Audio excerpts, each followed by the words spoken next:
Assalamu alaikum. Just want to say welcome and peace and to all of my friends, particularly in the Somali community. I know a lot of people tuning in who are listening to us may be Somali, maybe Oromo, East African. We know that the community is going through this COVID-19 challenge just like everyone else. And we want to just encourage you to be safe, use social distancing. That means, 3 to 6 feet away. You notice that Representative Noor and I we have some distance. Representative Hodan Hassan and I are distant. Amira, she's like way over there. And we want to encourage you to do the same thing. It's important to avoid shaking hands. And you can do an elbow bump. You can do, any number of ways to recognize and show people respect. But the handshaking and the clutching and the hugging, we just can't do that these days.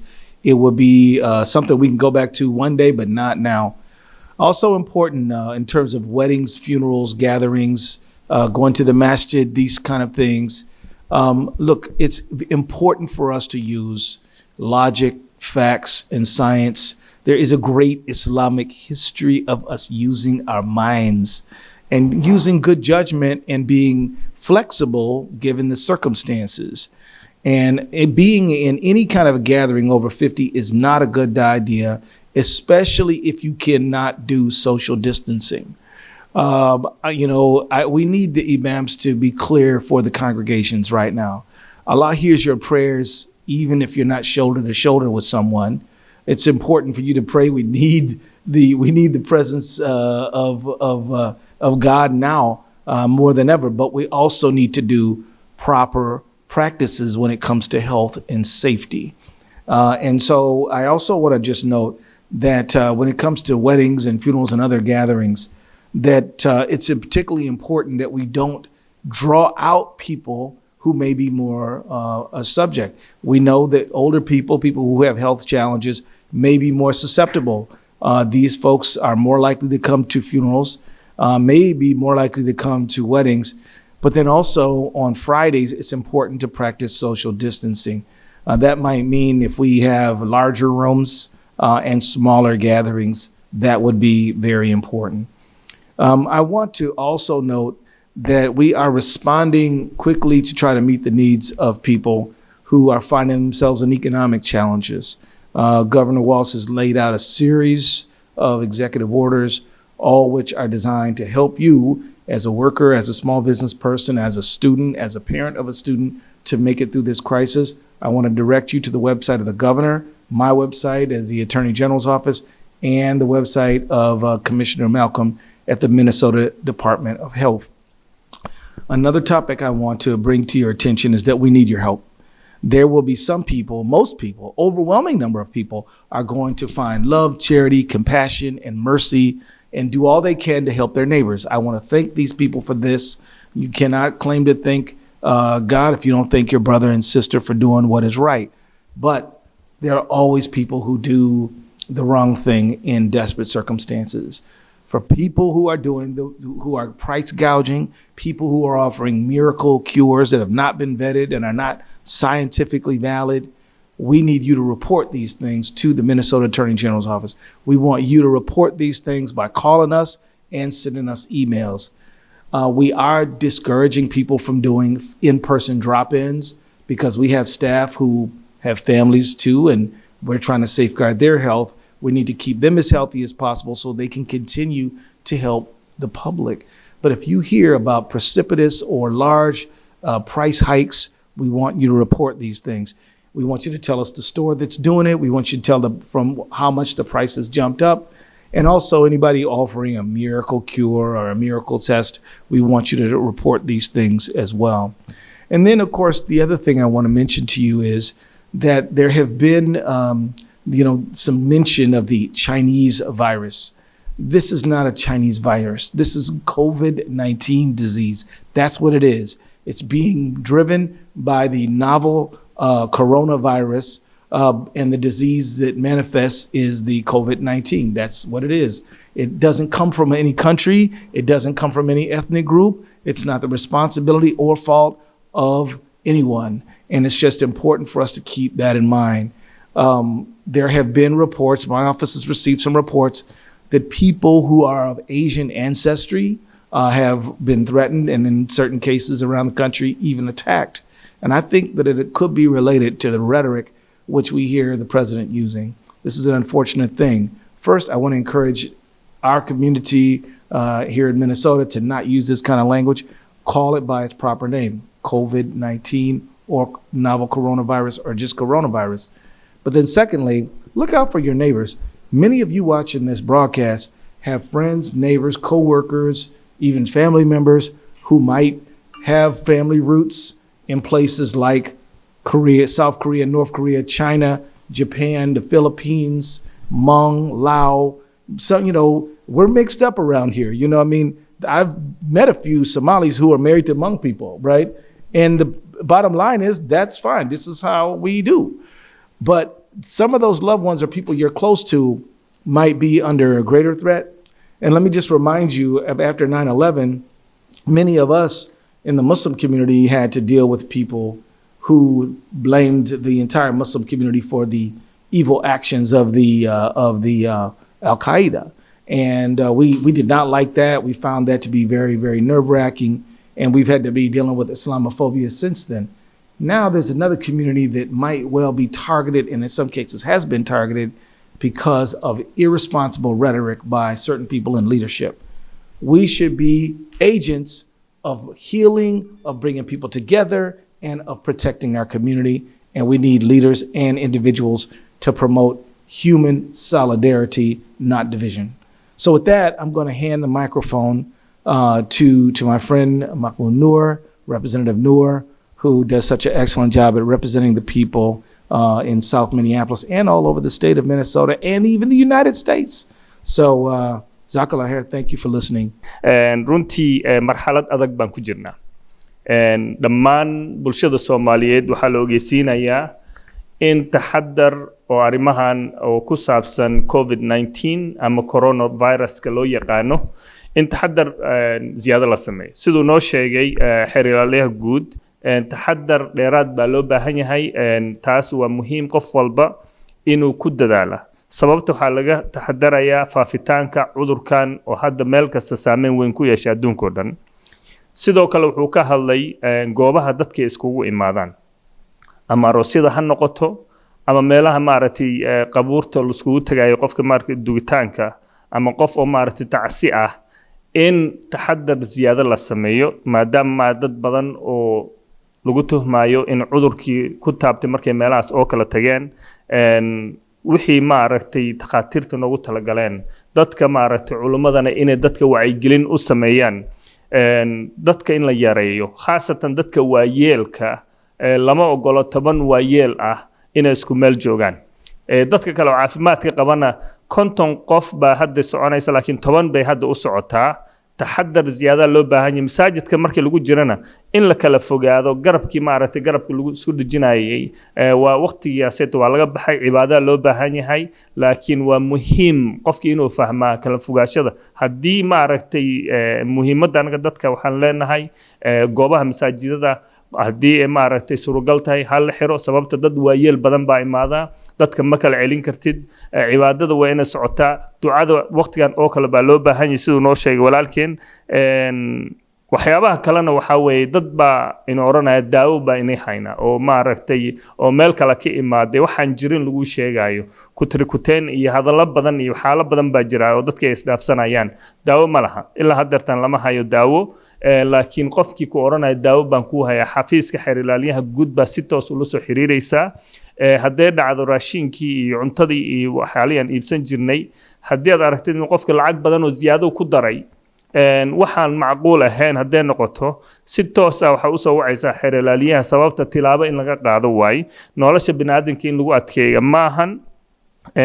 arrintaas waa inaad ka warhaysaan. shaqaalaha dawladda iyo meelaha badanaa waxaad arkaysaa xafiisyada in la xiray, caruurta iskoolada laga soo fasaxay, shaqooyinkii dadkii laga joojiyay, goobo badan oo meesha cuntada laga cunayo, dad badan oo maaragtay uu ku dhawaaqay gobernatoraha oo website-kiisa laga heli karo wixii loo baahan yahay governor Tim Walz, ama wixii ku saabsan caafimaadka, waxda caafimaadka inaad ka raadsataan oo gobolka Minnesota iyo wixii oo sharciga ku saabsan xafiiska Keith Ellison website-kiisa maaragtay inaad ka heshaan sababta information-ka ama warbixinta maalin walba isbedeshaa marxaladdu waa marxalad isbedelaysa maalin walba sida hadda aan ku ognahay gobolka Minnesota waxaa lagu tilmaamay 90 ku dhawaad dhowr qofna oo maaragtay la sugayo baaritaankii uu la socdo laakiin taas waxay muujinaysaa inay arintii kor u socoto cudurkan horey buu u socdaa taxaddar baa loo baahan yahay waxaan rabaa dadka inay ogaadaan haddii aan dhahno qof walba wuxuu noqonayaa qofkii tabiibka ahaa ama qofkii aqoonti u lahaa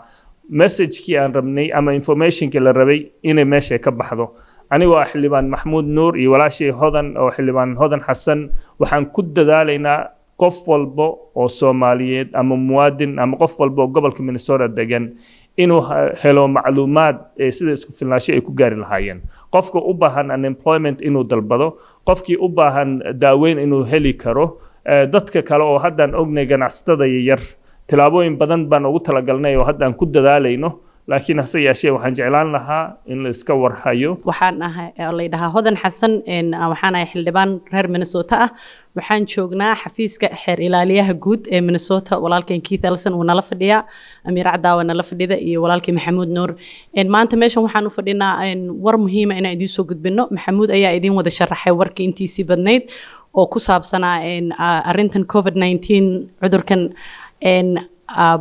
loo yaqaano marka aan wax yar baan rabaa inaan idin xusuusiyo waxaan rabaa dadka Soomaaliyeed ee na daawanaya in aysan markii moolashii kale oo dhan la xiray mataqaanaa maqaayadihii Soomaalideena waxaan isugu ururnay labadeena mool in la isugu ururo labadeena moolna ma aha safe maxaa yeelay 50 qof ama ka yar baa la yiri meel ay joogto meel 50 qof ka badan hal meel isuguma tagi karaan moolasha maalin dhaweytaan tagay labadooduba waxa u malaysaa maalintii ciidda ka horeysay marka walaalayaalow idinkana naftiina u naxa dadka waalidiinta ee mataqaana in community-geena ku noolna u naxa caruurtiinana ka naxa cudurkan waxa dhibka ugu badan waa faafintiisa cudurkan faafintiisana waxa lagu ilaalin karaa dadka inay gurigooda iska joogaan hadii shaqadii laga kansalo oo maqaayadihii laga xiray gurigaaga iska joog maybe waxaad baranaysaa sida cuntada loo kariyo maybe cunto iska karsa yariisa wax yar oo baasta iska walaaqo guriyihiin iska jooga walaalayaal idinkoo aad u mahadsan maxaa yeelay dadka banaanka markay u baxaan cudurkii bay sii faafinayaan meelaha ka soo qaadis cudurkan ma ogid waxa laga yaabaa inta maanta dhan meelaha soo marmaraysa oo dad xanuunsanaya aad soo martay inaa qof waalidka ah u timaadid adoo cudurkii wata oon ogeyn dadka waalidiinta ee waaweynna cudurkan kama soo waaqsan karaan aad bay ugu adagtahay inay ka soo waaqsadaan arrintan nagama aha inaan idin cabsi gelino nagama aha inaan baqdin idin gelino waan ognahay qof walba wuxuu ilaahay u qora ku dhacay laakiin ilaahay hala taxadaru yiri waxa jirta in mar uu daacuun magaalo ku dhacay nabiga uu yiri lamana geli karo lagamana bixi karo taxadarkaas wuxuu ahaa waa intuusan science adduunyadan oo dhan aan la bilaabanin nabiga 7th century buu ahaa waxa loogu talagalay sallallahu alayhi wasallam wuxuu ugu talagalay inuu cudurka la faafin maxaa yeelay magaalada hadii dadku soo baxaan ay ka baxaan dad kale na yimaadaan magaalooyin kale la sii gaarsiinaya marka diinteeni baaba intii science waxa dhan iska deysaan diinteeni baaba ina faraysaba ina cudurka la faafin walaalayaal cudurka aan la faafin oo dadka waaweyn ee waalidka ah loo taxadaro mideeda kale dad badan oo waalido waaweyn oo guryaha ku xiran baa jira waxaan dhihi lahaa dhalinyarada xooga leh ee waqtiga haysa ee baabuurta wadata dadka waalidiinta in loo soo adeego in laga warqabo waalidiinta hala waco halaga warqabo dadka hadii guriga lagu xiray waalidiinta aysan haysanin adeeg iyo cunto dhibaata meeshaas ka imaanaysa marka dadka dhalinyarada ee xooga leh caafimaadka qaba kuwa xanuunsan ay guryahooda iska joogaan dadka caafimaadka qaba ina grocery u soo gadaan waalidiinta oo loo adeego oo adeeg loo keeno arintaas way fiican tahay diin ahaan way ku fiican tahay ajir baa laga helayaa dadkaas yacni human ahaan way ku fiican tahay bini'aadanimada ayay ka mid tahay aad iyo aad baan idinkugu mahadnaqaynaa inaan dhageysanaysaan walaashan baa nala joogto iyadana dhinaca public health ka hadli doonta laakiin baqdin gelin arrintan ma aha waa arrin muhiim ah sidaasana mar walba hadalka idinkugu soo celcelinaynaa hal is ilaaliyo hana la taxadar waa mahadsantihiin waan salaamay dhageystayaal magacayga waxaa la dhahaa Amiir Cadaawe waxaan ahay magaaladan ayaan deganahay waxaan ku takhasusay caafimaadka bulshada waxa loo yaqaano public health and marka aad ay u mahadsan yihiin representative xildhibaanyaalkeena hodan iyo Maxamuud iyo garhayaha Keith Ellison ba maanta in aan isku imaanay oo arintan aan ka hadlayno waxaan meeshan u imaano maanta waxa waaye in aan ka nixino ma aha laakiin runtii in ay idin sheegno ma aragta arintan dhibkeeda aan ka hadalno hadda anigoo kale muddo 14 sano ah ayaan public health ka shaqeynayay waligay ma arkin outbreak oo saan runta idin sheega saaxiibaday dhan oo public health aan iskala wada shaqeyno ama wax ay isla soo baranay maalin kasta waa isla hadalnaa kulligeen waan yaabanahay kama yaabanin inaan la address gareyn karin laakiin waxa aan ka yaabanahay isbiidku uu ku socdo viruskan isbiidku waxaan ka wadaa xooliga uu ku socdo uu ku sii kordhayo markii la dhahayo social distancing hala sameeyo waxay tahay xooligaas sideen u yareynaa maxaa yeelay qof kasta annaka mas'uuliyad ayaa naga saaran in outbreak aan yareyno oo ma aragtay inta qof uu saameynayo aan yareyno taasna waxaa lagu yareyn karaa in la yareeyo inta qof uu ku dhacayo marka guriga aad ku jirtid waxay yareynaysaa inta qof uu ku dhacayo iyo tan ugu muhiimsan hadda ay tahay waxaa waaye isbitaalladeena sideen ma aragtay aan capacity-gooda u caawinaa hadda shalay research aan aqrinayo oo ka hadashay hadda isbitaallada aan haysano xataa naguma filnaan doonaan waxay noqon doontaa maqaayadaha qaarkood in isbitaallo laga dhigo ama meelaha warehouse-yada qaarkood in isbitaallo laga dhigo marka inta taasaan ka hadloonaa waa wax weyn waxaan arkay dad community-geena oo dhahayaan Soomaaliya markaan joognaba annaka wax naguma dhicin oo waxaan soo marnay measles iyo ama waxaan soo marnay waxyaabahaas wax naguma dhacayo daacuna soo marnay arintan waxaa ogaataa waa caafimaad bulsho ma aha naftaada kaliya inaad ka fikirtid waa inaad ka fikirtid dadka deriskaada dadka guriga kula degan dadka aad wax isku tihiin waa in ma aragtay noqotaa wax adig ku dhaafsan tan ayaa arintan adig way kaa weyn tahay marka adiga ahaan socially sidee ma aragtay dadkii ugu ma aragtay wax fiican ugu siyaadin lahayd inta wax xun u keen lahayd hadaa maqaayad aadid maanta wax xuna keenaysa hadii aad guriga joogtid wax fiican keenaysa maxaa yeelay waxa interrupt gareynaysa ama yareynaysa faafidii oo jirada marka taas ayaa aad ugu muhiimsan inaad ku dadaashin tan kale uu xildhibaankeena Maxamuud ka hadlay dadka beenta sheegay oo dhahayaan xabadsoodi iyo liina lagu la reestaa xabadsoodi iyo liin laguma reesto runta aan isku sheegno treatment looma hayo daawo looma hayo dadkii dhan oo scientist-ki yaa wareersan xataa wax lagu sameeyo marka I think hadda daawada kaliya ilaa hadda aan hayno waa prevention taasoo ah mataqaanaa in social distancing la sameeyo dadka ay kala fogaadaan ma aragtay aysan isku imaanin oo ayaan la yareeyo ayaan hadda hadii aad 3 isbuuc saa sameeysin ama bil aad sameeysin ogaada samarkiina waa ku raaxaysanaysiin iyo foolkiina hadii kale waxaan way sii soconayaan dad badan aan jecelnahayna waa luus gareyneena saa runta fiican waqti inaan isku sheegno I know dadka qaarkood hadda waxay dhahaan ilaahay ee nolosheena laakiin ilaahay wuxuuna dhahay dadaala marka taas arabna idin la hadlo tan kale aan rabo hoban oo xildhibaan ah iyo Maxamuud Nuur waxay arinta oo bulshada ma aragtay oo caafimaadka arintan ku saabsan noo xil saareen aniga iyo dhakhtar Farxiyo Faarax in ma aragtay aan sameeyno meel ma aragtay centralized oo community-ga messaging-ka saxda oo caafimaadka ku saabsan arintan loo diyaariyo marka hadda social media page aan ka shaqeynoonaa messaging-kii aan ka shaqeynoonaa mar dhow waxaan soo gelineynaa social media sabtigan radiogan ka hadleynaa waxaan la partner gareeynaa media-da oo Soomaali media-da si aan information-kaas idinkugu soo sheegno dadka leaders-kana call conference mar dhow iska jalgareynaa si aan u ogeysiino marka taas waxay tahay si dadkii ay u helaan warbixin sax ah oo arintan ku saabsan sida uu dhahay xiraayaha Keith Ellison waa in ay heshid information sax ah si aad adi xataa naftaada isku daafacdid iyo dadkaada u daafacdid marka waxaan isku dadaalaynaa informationka saxda ah sida idin kugu soo gudbin lahayn oo consistency oo dad qof kasto oo la wadaagi karno oo Soomaali ah iyo culturally relevant wax oo dhaqankaada ahaan si aad u sameysid oo dhaqan ahaan waxaan ka wadaa oo ahaan message oo qof kasta ku saabsan bad adig kugu saabsan language-kaada marka taasna waa idin la soo socodsiin doonaa aad u mahadsantihiin I just want to say, as we wrap up here,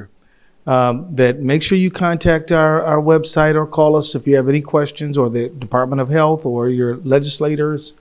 But think about Islamic cultural practice. In Islam, we do wudu all the time.